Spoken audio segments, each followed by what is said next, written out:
Okay, John, go ahead. Okay, we'll go ahead and get started. I'd like to call this meeting to order. This is the regular meeting of the Stuart Municipal Utilities. It is Thursday, August 10th, 2023, and we'll call the roll. Cam? Here. Brian? Here. I'm here. Shirley? Here. And Craig. Craig is not gonna be here tonight. Craig's not gonna be here, okay. First item is, item 5A, the pay application for Caldwell tanks. John, we need to approve the Yeah, agenda. that's, I'm sorry. We gotta do the consent agenda and the agenda approval. Do I hear a motion for that? I'll make a motion. Second. Like Shirley, second, Brian, Then how do you vote? Kim? Yes. Brian? Yes. I vote aye. Shirley? Aye. Now, the next item is the pay application for Caldwell tanks. Any questions about that? we If can, not, I'll entertain a motion. we can make the motion for A and B. Oh, do you want to do it together, Ash? Sure. Then we'll do the pay application for Caldwell tanks, and then the pay application number 10 for Great Plains. I'll make the motion. Motion by Kim. I'll Is second. there, Shirley, second. okay, we'll proceed to vote. Brian? Yeah. I vote aye. Shirley? Aye. And Kim? Yeah. We have 5C, logic update. Yeah, Is Jeff there, or? We request that he show up. I mean, we're paying, last month, I think it was $500,000. They didn't show up for that. And now we're paying, what, 350,000, 60,000 is not showing up. Could ask I him, mean, sure. Forrest used to come to every Oh, I meeting. think for Pat five- can probably give us an update. Okay, Pat, do you have any update? Well, a little bit. We're getting really close on the water mains to having those all put in. On the water tower, within another week or two, we'll be using it if everything goes right. And things are moving along pretty fast, and it's they're way ahead of schedule. So it's Are we still looking maybe sometime in September, Pat? very end of September probably be done if they go right. But you know how that goes. Weather has to cooperate and everything else. We got concrete to pour out there by the water tower yet. They're gonna make a driveway through there so people can get to the new water sales going a little easier. And there still has to be some disinfecting done on the new tower before it can be used. And just little things like that have to be done yet. Okay, Thanks, any Pat. questions? So that September completion date would include any of the, groundwork that needs to be done as well? No, they might still be working on a little bit of ground. It's hard to say. I mean, they do have until April to have it all Okay. done, so Gotcha. if they get done anytime before snow flies, I would think that would be great. Okay, thank you, Pat. Okay, move on to number 6, Longboat 3, Housing Phase 4 participation. John, we would like to table that to the next meeting. The committee met tonight, but we had Craig because Craig has some issues. His mother's in the hospital.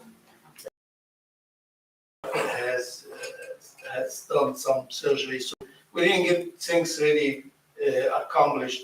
We would like to table it until September meeting. We're gonna have a joint meeting anyway, so that might be helpful. So if the board doesn't mind, we'll table item number 6. Very good, thank you.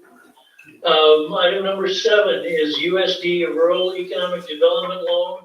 Okay, Brian Spangler, Carl Chevrolet, and Bruce Newsom. Bruce is here. Hi, John, this is Bruce. Hey. Good. Brian is not here. He's out of town. But I brought along Steve and Benny from our staff, who I don't know that you've met yet, John, but everybody else gets to see Steve in person.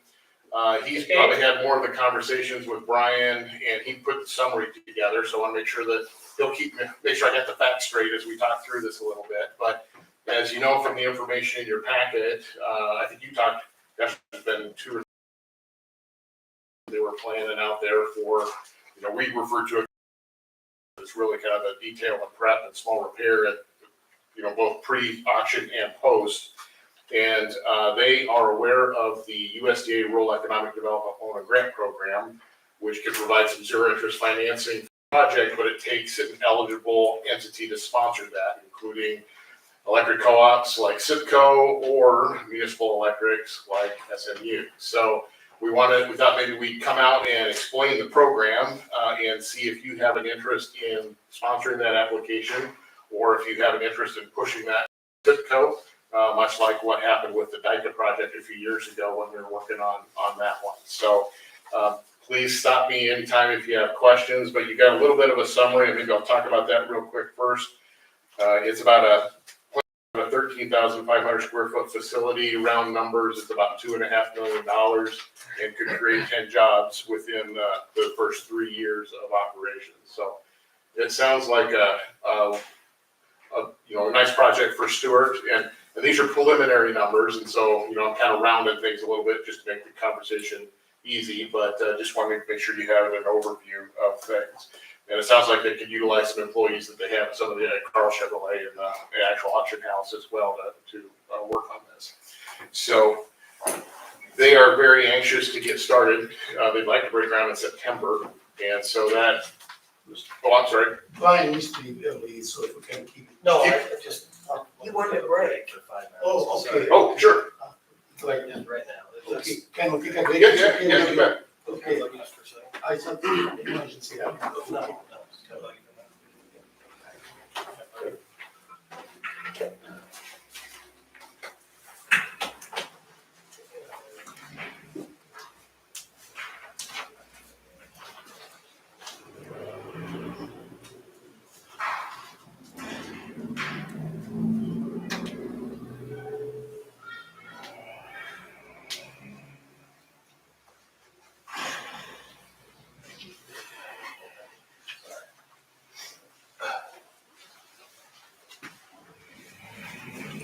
Thanks, Bruce, go ahead. Yeah, you bet.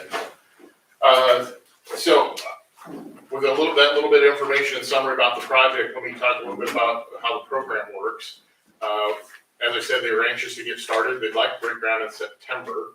And so we've had a lot of preliminary discussions to kind of make sure that we can hit that timeline, because one of the things we have to do is turn in a complete application regardless of who sponsors it, in order to, before the project would actually start. So they can't incur costs until the application's turned in. So we've talked about environmental reviews that have to be done, and we think we've got that in place.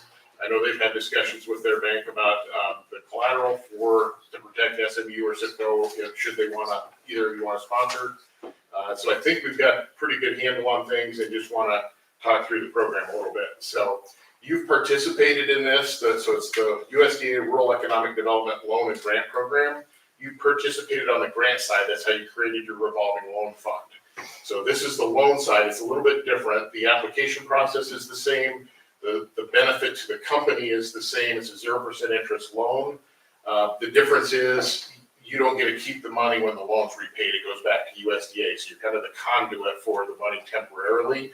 The good news is there's no matching requirement like there is when you do the grant, create the revolving loan fund. So as we'll explain, you are in the middle, so you do guarantee it. And so one of the things that we always suggest as we go through this is we get an irrevocable letter of credit from the bank just to protect the utility involved. And so that's kind of the way we've approached this. Irrevocable letter of credit, explain to me how that would work. Sure. What teeth would that have? So that, in essence, what you're doing is having an agreement with the bank, and the bank saying, we have enough collateral with this customer that we as a bank guarantee that loan back to you as the utility. And so you don't have to worry about a mortgage or equipment. Okay, so that secures the utilities? It secures the utility, right. And it's, the way it works is it's typically a 1-year letter of credit with an automatic renewal because this will be a 10-year loan. So they have every year they're gonna do a review. And so if they decide they're not gonna renew that letter of credit, there's a 60-day notice that they would provide to the utility to either have them go get if the borrower was gonna get a different, switching banks and get a different letter of credit, or if they're not gonna, then you go down and you collect on your letter of credit before it expires, pay off the loan, and you all walk away as friends. So, and let me jump a couple slides and I'll talk a little bit more about that. This is a competitive program, and I think the last slide, if you look ahead in the presentation, talks about how the electric co-ops, the municipal electrics, and the independent telephone companies across the state have embraced that program and have really had some tremendous numbers. It's really designed to help with business expansion, hopefully have job creation, hopefully high-tech job creation, or have educational or healthcare benefits. And so Steve does a masterful job for us writing these applications and helping present the best case scenario. This is how it looks on a infographic. So the utility is there in the middle. And so what you're doing is you're applying to USDA Rural Development for a loan of up to $2 million. If you're awarded that loan, you receive a loan, so you're going to incur a debt, and then you make a corresponding loan out to the project. And then as the payments come due, they pay them back to you just in time for you to pay USDA Rural Development. So that's why you're in the middle of guaranteeing it, and why we suggest the irrevocable letter of credit to take as away as much risk as possible for this type of transaction. There's still a risk though, right? You still have economic risk if that collateral devalues. So your risk would be if the bank fails, basically. Well, not the bank, if the collateral the bank is secured with. See, that's not our issue. So when you have a letter of credit, they're saying that the bank is saying we are basically guaranteeing this back to the utility because we have enough collateral, whether that's mortgage, cash assets, whatever the case may be. What they utilize to secure their letter of credit is between the bank and the company, but it really doesn't impact you. And then that way you've got that bank's letter of credit and reputation. And so Iowa State Bank is their proposed lender on this, so that's where we're assuming the letter of credit would come from. Okay. Bruce, will that affect our bond capacity? So good question. And the way that we've had that discussion before is USDA, you will incur debt, so there will be some impact to your bonding capacity. But when you get ready to do, if you need to issue additional bonds or whatever the case may be, USDA will subordinate to your new bond issue because they have that letter of credit as security, because it's going to protect both you as a utility and USDA. So you both have the rights to that. It's called being a co-beneficiary on the letter of credit. And this has to go through a municipality, it cannot go through a city? Correct. It has to be an eligible rural utility service borrower. Okay. And so it has to be either the municipal electric, an electric co-op, or in some cases, independent telephone companies, kind of depends on their structure. Okay. So, yeah.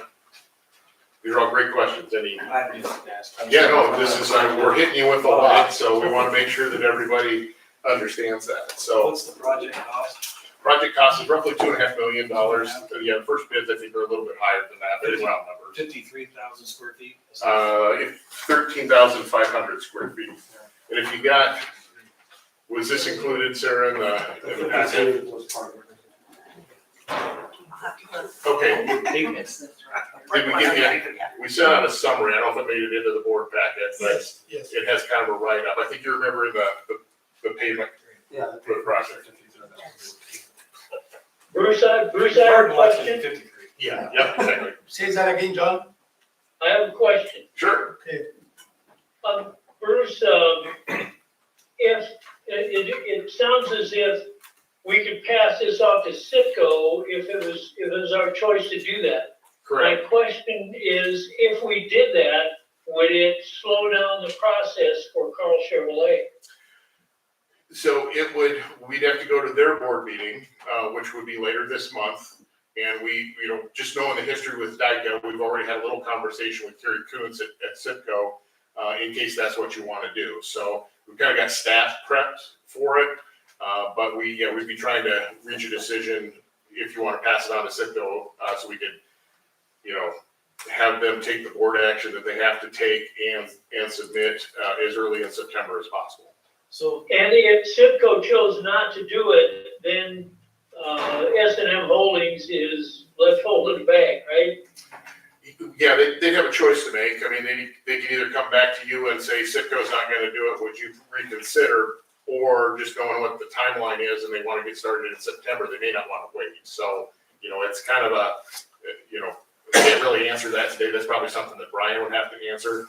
But, it's just kind of part of the process that we have to go through. This is all, as things often happen in economic development, they happen in a hurry. And so, this is, trying to get you as much information as possible here tonight. So I'll just Okay. be upfront with you on Sure. this. We got our packets last night. Uh-huh. You're asking for something that I'm the newest person on this board. I can't get comfortable saying, let's jump on it Sure. tonight, but I would prefer not to say no. Again, I'm just throwing comments out here. Can we modify these terms so they're beneficial to the city, or excuse me, the utilities, so we can we charge you 2%? No, but let me go through and tell you what you can do. So the terms are fixed by the regulations. And so this is a 0% interest loan to the project, wherever the project is. You can do a maximum of 10 years and you can defer the payments for a year for an expansion like this, and then you amortize over the remaining 9. Where you can get some cost recouped for your time and effort is you can charge a 1% annual administrative fee. And so that'd be a 1% fee per year on the outstanding balance. So like 1% interest in essence, or Yeah, it's a cost of funds thing for them. That Plus, is the only negotiable, yeah, that's the only, modifiable term. that you can- correct. I mean, you have the choice of whether or not to participate. That's your administrative upside, if you will, by participating in the program, is charging that. And then the other thing I'd offer is that the bank is gonna charge them a fee for that letter of credit, obviously, because that's, going against their Have you ever seen that have to be enforced? Have you ever seen a default where that's had to be enforced? So, we've had a couple of instances where somebody switched banks, and so we've got to kind of work through that process. We do have a project in eastern Iowa right now that the bank did send a letter to Citgo and say, we're not gonna renew the letter of credit. And so what we did is immediately issued a notice to cure and said, you've got 30 days basically to find, either have a replacement letter of credit ready to go, or we're gonna go down and collect on the one that we have. And so that's right in process right now. That's one of the other things that Steve's working on besides applications. But Citgo is protected in that instance, and we're helping to manage the process. But, Because- see, I don't, sorry. Go ahead, John. If we did that, if we charged that 1% administrative fee, is that something Citgo would do as well, Bruce? Yeah, their policy is they're gonna charge that 1% administrative fee, so that if the application goes to them, they will charge it. And, certainly I'd encourage you to think about it for 4 years, and we've prepped the borrower that this is a very likely fee that would be charged in order to access this program. Because we recognize there's, staff time and commitment. Well, I think actually, great point, which is bond capacity. I didn't think of that. I mean, that is a, We're very small Mhm. comparing to SEPCO. Why would I? have you ever seen a utility and a city partnership? So that goes on their balance sheet, but it funnels through the utilities. Because they can do annual appropriation debt, is what I'm getting at. Structure that annually versus the full amount. Right, and that's not the way this program works. You're basically incurring a debt, whoever the utility is that sponsors the application. So if bonding is a concern, bonding capacity, probably the easy button is to go to Citgo and ask them to do that. I don't think it is, but I'm saying a future project, it may inhibit the ability to do that. Even if you subordinate, Mhm. the aggregate may be over, right? I don't know what the bond capacity terms are. And I don't have a top of my head, but I thought maybe John Danos, that's what I was asking them in there. What are some other alternatives to structure this? Can, benefit us as well, because, nobody's got free money coming down the pike. the only benefit you're gonna get is just the 1% administration. Well, my question is if we flip this to John Danos, does he have a creative idea on other alternatives? Where he's done this before with a similar program, I don't know. Yeah, there's really not an alternative. This is kind of a cut and dried program with USDA. So you either, utilize the box or not. And we have. But when you talk about a debt on one side of the house versus another, Mhm. John may have an alternative Gotcha, from, way around that has nothing to do with USDA. gotcha, That's what I okay, mean. misunderstood your question. No, you're fine. It's just, it may be easier on, you know what I mean, to structure it. And so it's, you know, an annual appropriation versus, you know, so, I don't know. So many ways to look at it, I kinda, I don't know, I mean, from the finance standpoint, the debt capacity means a lot, because the utility has a small, you know, we're very small compared to SIP.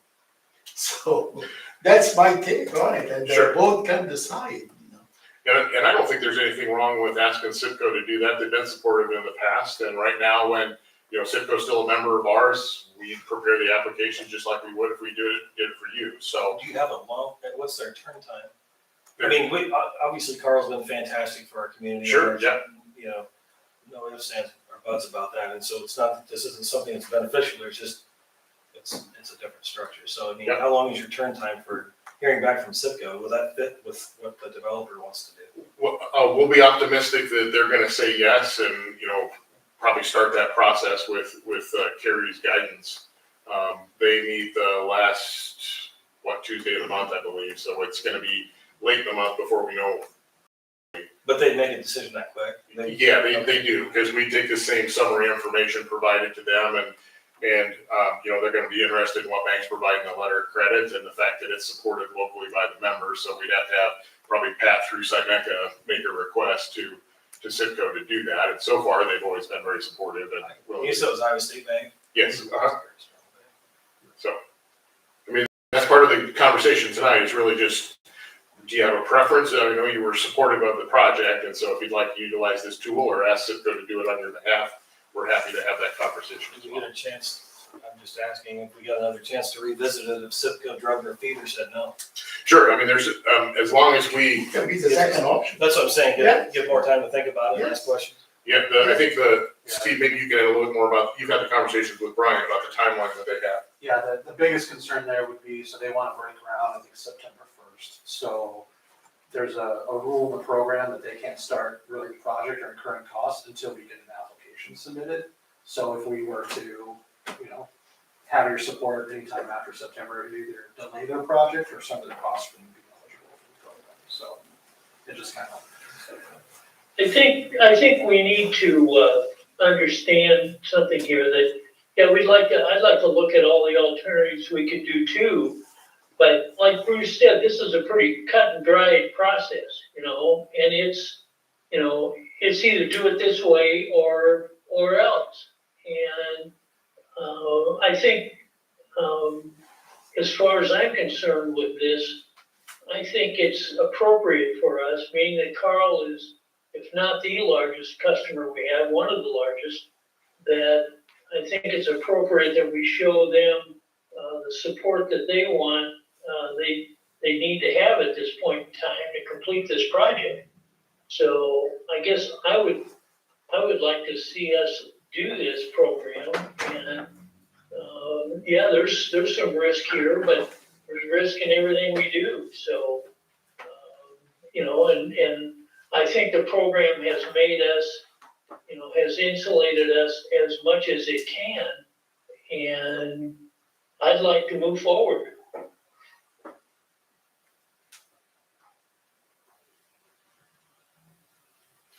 And I just offer, you've really got two paths to move forward, and I recognize we're hitting you with a lot of information here tonight, so it's moving forward. To me, going to SIPCO is moving forward, so if you want us to take that approach to move the project along, and we'll discussions to make sure that we've got what we anticipate is a favorable response. At the same time, you'd have a little opportunity to talk to John Danos and make sure that, see if there's any implications by you participating. It's, and if you really wanted to sponsor it locally, I don't know what schedules are like, but you could come back and have a special meeting to discuss it and say, no, we do, put your hand in the air, say, no, we do want to do this, and we'd be happy to help with that discussion. So what direction the board would like to take? Sponsor the proposal tonight or shift it to SIPCO?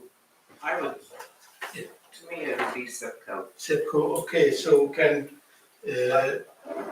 they could fall back on us if they Right, didn't. Yes, right. okay, so we will be the second option. Right. Okay, Okay, And not to hold the project up. Sure. Just allow us to kind of, get dressed, you know what I mean? Sure. We just got out of the shower, so we gotta get dressed and get this understood, you know? And So- then, would you like to make a motion to that? I'll make the motion. Okay. John, moved by Kim to shift it to September. to request certification. Yeah, what can we add to that, what Shirley said? As a, and we will be the second option if Sure. September said, yeah. And consider what, you know, a special meeting, project. Yes, yeah, right. consider a special meeting Yes. as If in, needed, yes. in August to keep with the timeline. Okay. Is there a second? I'll second. Seconded by Shelley. Okay, we'll proceed to vote. Jim, Yes. Brian? Yep. I vote aye. Shirley? Aye. Thank you, Bruce. Bruce, you allow? Thank you. You bet, glad to help, and we'll have conversations with Citgo tomorrow, and we'll keep you all apprised of what the reaction is.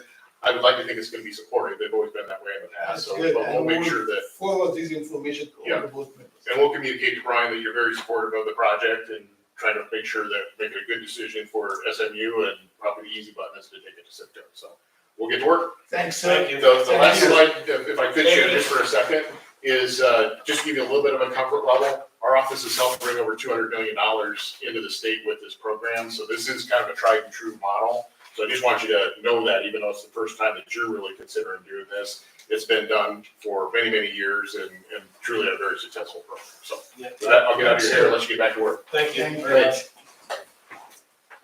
Okay, moving on, next agenda item is DGR task order. Jared?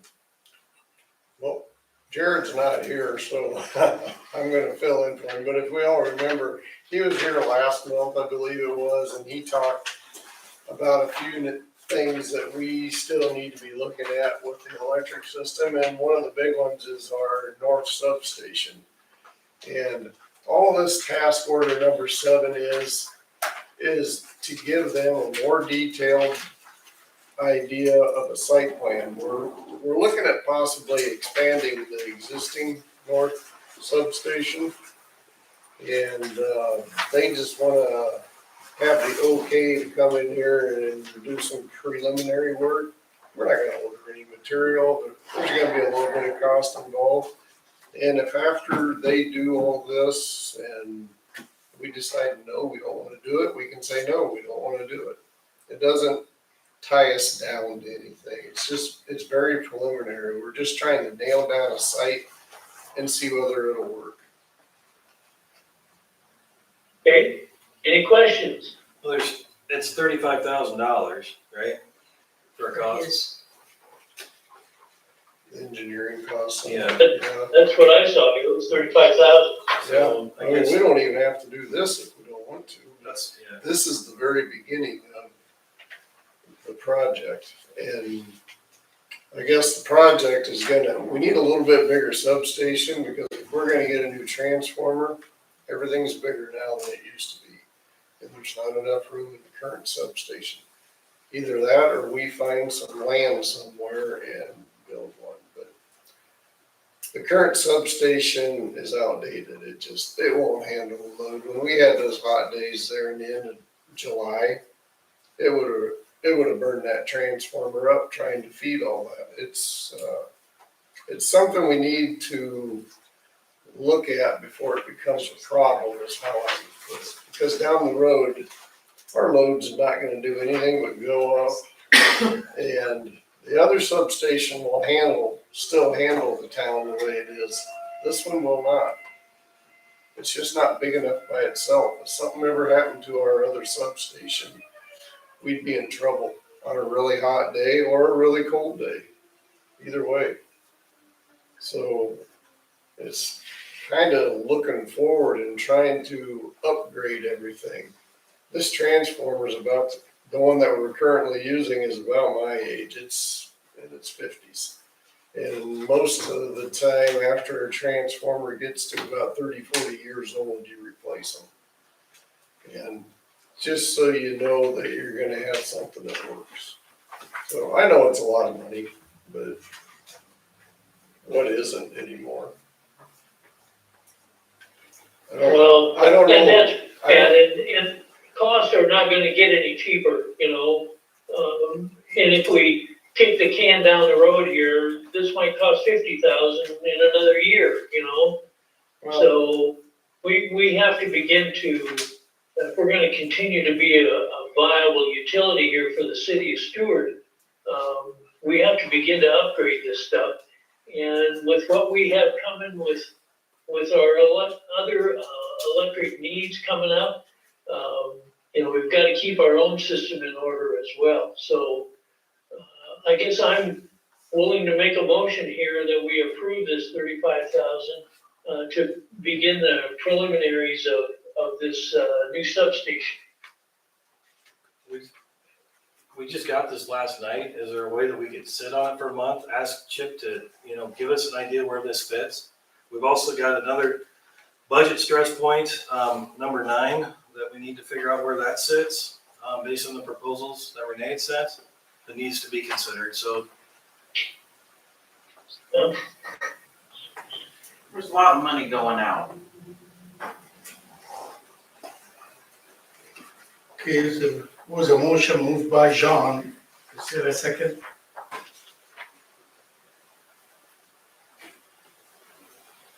Okay, Dice, for lack of a second, so, We'll table it to the next meeting. We'll table it to the next meeting. sounds good. Okay. Okay. Okay, next item is, our, closed session. Renee's here, and would you like to have a closed session? Yeah, it's Renee? bargaining strategy, so it's actually exempt, but. Except, yeah, would you like to go to closed session? Yes, if Okay. you guys are ready, I'm ready. Okay, John, let's go to the next item to finish it, so we don't have much on the agenda except that item. So we'll go to item number 10, we'll go through quickly, and then we'll go back to closed session. Okay, Okay. So the monthly report that we have, this is the first month of the year. We go to financial statement July 1st. We have 7.5 million in the bank on the first page. On the second page, from July 1st to the end of July, we experiencing a loss of 623,000. That's because of the water project. We take it out, we experience a loss number of 25,000. On page 3, this is the first month of the budget. Our budget is 10 million.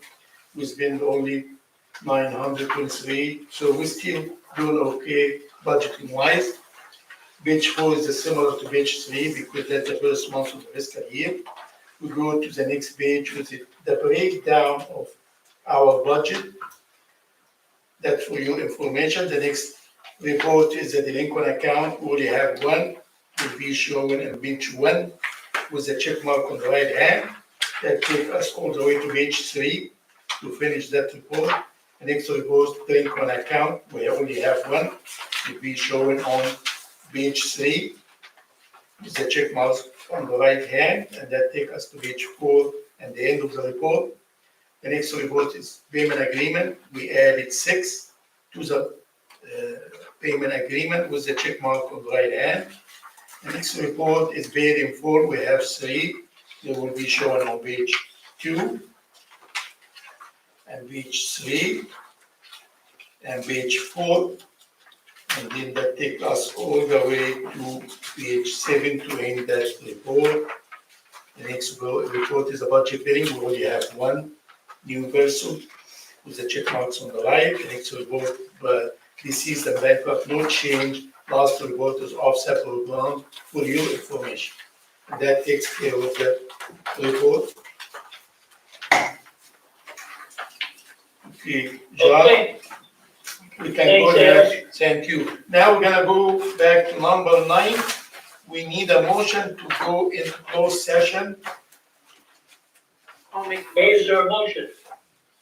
Moved by Kim, Second. seconded by Weldon to go into closed session under code chapter 20.17(3).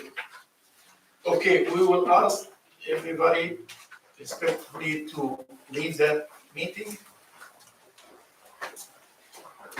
Thank you, Matt.